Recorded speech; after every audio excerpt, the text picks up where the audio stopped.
On good weather days, you don't need to rent gear to hike the Narrows. In this video, we will discuss your hike in the Narrows. We will answer the most common questions, including how long is the hike.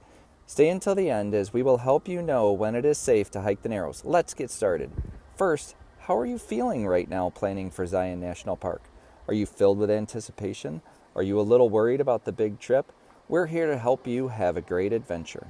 One of your first questions might be, how do you get to the Narrows? To get to the Narrows, take the shuttle from the Visitor Center to the last stop 9, Temple of Sinawava. Make sure you look out the window. We saw a handful of mule deer and just enjoyed the ride and views of Zion Canyon. Shuttle stop 9 has maps, some information, water, places to rest, and bathrooms. Make sure you take care of 1 and 2 before you start your hike into the Narrows. There are no pit stops on this hike. If this is your first shuttle ride, pay attention to the information presented and maybe have the map from the Visitor Center handy. You'll feel your emotions build and amazement as you start off on your adventure. You're going to have a great time. You will learn where to stop for the Angel's Landing hike, when the last shuttle back to the Visitor Center is, and other important information. You don't want to miss the last shuttle and have to walk the 8 miles back to the Visitor Center. Let's talk about what to expect on your hike. Later we will discuss what you should pack to extend the hike. Visualize who you're going to go on your trip to Zion with. Are you taking family? Are you going with friends or a partner? Get excited about the experience you are going to have with them. The first part of the Narrows is a paved trail called the Riverside Walk. It is 1.9 miles round trip and an easy hike on dry pavement. The walk warms you up for what's ahead, and you will hear a lot of talking about preparation and what is to come. Do not feed the squirrels. Similar to Bryce Canyon, they could carry the plague. Additionally, these squirrels are very opportunistic and will open backpacks left unattended. The rest of the hike is mainly in the water. However, there are dry spots, depending on the water flow, where you can grab a snack, adjust clothing, or take a rest. As you can see in our video, the flow of the water was great for an all-day hike. Other times a year, the flow will have more volume and will be higher.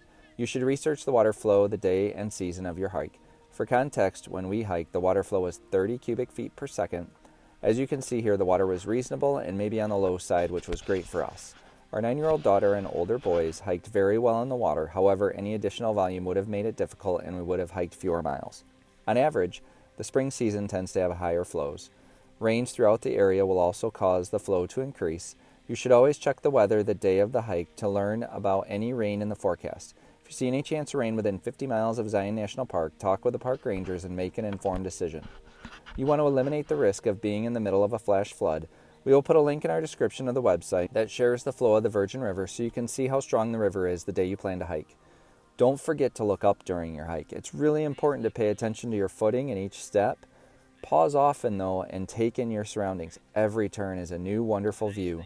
You'll amaze at the canyon walls and the vegetation attached precariously on the walls. Next up, let's talk about hiking gear, and later we will talk about how long your hike could be. The Narrows hike can be as long as you would like, honestly. The River Walk is a great paved hike to show you the start of the Narrows and show you a variety of plants and trees. As you plan for the Narrows, you should consider the common questions like, do I need to rent special gear to hike the Narrows? The answer is not really. Depending on how long you want to hike will determine how well you should plan your gear. If you just want to hike in a little and turn around, you can do it in slides and flip-flops. We saw many people wading in the river closer to the entrance having a great time. Vital to success in the Narrows are neoprene socks, good hiking shoes, and a wood hiking pole that is as tall as you are. You can rent all of these items from various outfitters in the area. Depending on the weather, you can save some money and time by not renting from the outfitters. We hiked in the summer on a 90-degree day, although when we started it was only 70. We purchased neoprene socks from Amazon. We will put links in the video description of the socks we wore on our hike. These were really helpful.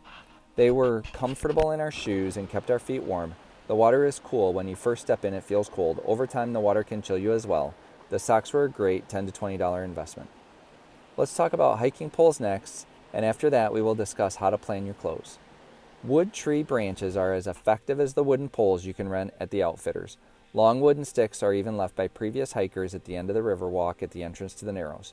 We brought wood branches from home. We picked good strong branches about 1 to 1.5 inches in diameter and as tall as each person. Make sure the hiking stick is reasonably straight and can support your weight. The thickness and height of the hiking stick is important as you navigate the rocky river bottom. Trekking poles get stuck and can get bent and are not recommended. The hiking sticks offer more balance and more reach. When we were done with our hike, we actually handed ours to some hikers. as they were planning to start their trip up the Narrows.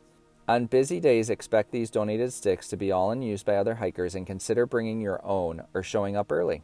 We think you will appreciate wearing at least hiking shoes in the Narrows. For example, I wore Merrell Moab 2 hiking shoes and the rest of our brood wore similar. Our shoes didn't get destroyed and I'm still wearing mine weekly months after our trip. Your shoes will be underwater. Make sure to have shoes that have good hiking-like tread. Smooth bottoms will be slippery.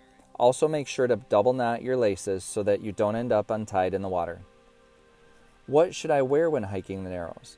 The Narrows also requires dressing in layers. If the day is warm, the best option is to wear fast-drying shorts. Your shorts will get wet, and it was nice to have hiking shorts that didn't soak up water. We noticed that shirts, long-sleeve shirts, hoodies, or other insulated layers were helpful and we adjusted throughout our hike. The water can chill you and it will make the experience less fun. Finally, you may want to pack some additional upper layers in case someone stumbles and gets their clothes wet. Stumbling is also a reason to have a water-resistant pack and quick-drying bottoms. We didn't take a water-resistant pack, and we'll tell you later which ones we chose. The one thing that could really ruin your hike is if you fell. Falling in the water in cool temperatures ends up being colder than you would expect. Our son stumbled innocently on the rocky bottom and got half of his body pretty wet. Fortunately, he didn't go completely under. He was shivering for a while until his clothes dried, and then he got better. You're going to have a great time hiking the Narrows. These views are way better in person. You should plan to wear hydration packs and pack snacks and food. Here are some ideas, and later we will discuss some first impressions you will have when starting your hike. You will want to plan for a long hike by packing a hydration backpack with 2-liter water bladders. We used the Teton Sports hydration pack for us and the boys. Our younger used the Camelback Mini Mule. The Mini Mule is a little smaller, carries less water, and a little lighter to fit 5 to 10-year-olds really well. These are both available on Amazon, and we will put a link in our description as well as videos with more detailed reviews and pictures. We packed peanut butter and jelly sandwiches, fruit, protein bars, first aid kit, maps, gummy worms for a treat, and trail mix.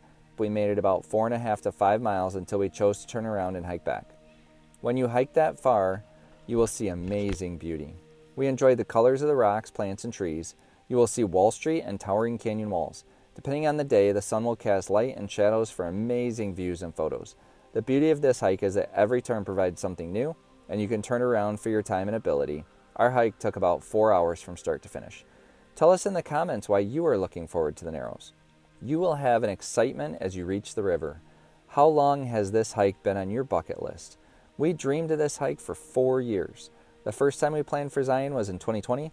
Fortunately, we didn't make it that year. With COVID and government restrictions, there were severe limits on the use of the shuttles and long lines were created due to limited use of the park's resources. We think our brood was a little young to hike to Wall Street at that time too. As you step in the water, you will question whether the water will be too cold and whether it's the right idea to hike this hike. Will you slip and fall? Will you get hurt? What other things go wrong with one of your party? When we started our hike in the water, we were unbalanced. The rocks are mostly basketball size and smaller. You quickly discover that this could be a really long hike. You can do this hike and you will enjoy it. Keep watching to have the best trip and know what it's like when the trail gets busy. The hiking poles provide for a third support, and in addition to your good shoes, you learn how to take each step a little better. If you plan on using a wooden stick, you might consider wearing gloves to prevent blisters and splinters. We didn't use gloves with our wooden hiking sticks and our hands were a little raw and sore. Not too bad though. You probably won't need gloves if you rent from an outfitter. The trail will get busier as the morning progresses and as afternoons are busier still. When the trail is busy, the water gets cloudy and you will not be able to see the footing, which will make hiking the Narrows more difficult. We noticed this on our way out of the Narrows. Additionally, with a lot of people hiking the route gets congested, the best path for you may not be available because others are using it. There are only so many good routes and you may have to just walk over and through rocks to get where you want to go. You may also have to be patient and plan to wait for others and hope for mutual courtesy.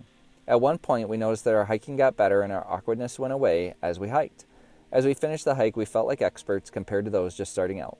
So be kind to those who are less capable, or are wearing the wrong shoes, or who choose to hike without a hiking stick, and make each step careful as every step is important. If you are finding value so far, subscribe so you can find us later and watch videos about Zion, the Grand Canyon, and other hikes across the United States. People play in the Virgin River. We saw college-age people dunking their heads in the water during the Narrows hike, and little kids in the water by the river walk. However, heed the warnings, enjoy your hike, and do not put your face underwater as you may get sick from the bacteria present. Why should you hike the Narrows? There are a lot of beautiful items to explore while hiking the Narrows. Take in all the vegetation. Zion is home to around 900 different plant types. Waterfalls exist on the canyon walls. Some are more visible than others. Any time of day, the sun will cast shadows that provide many colors on the canyon and in the water. The geology is beautiful too. If you are able to find some quiet on the hike, listen to the water and enjoy its flow and relaxing sound. Flash floods and high water can ruin your hike, and the park rangers can help you understand any risk for the day and what to expect. Plan well, and you too will have a great time in the Narrows. To continue your Zion National Park trip, watch this video next.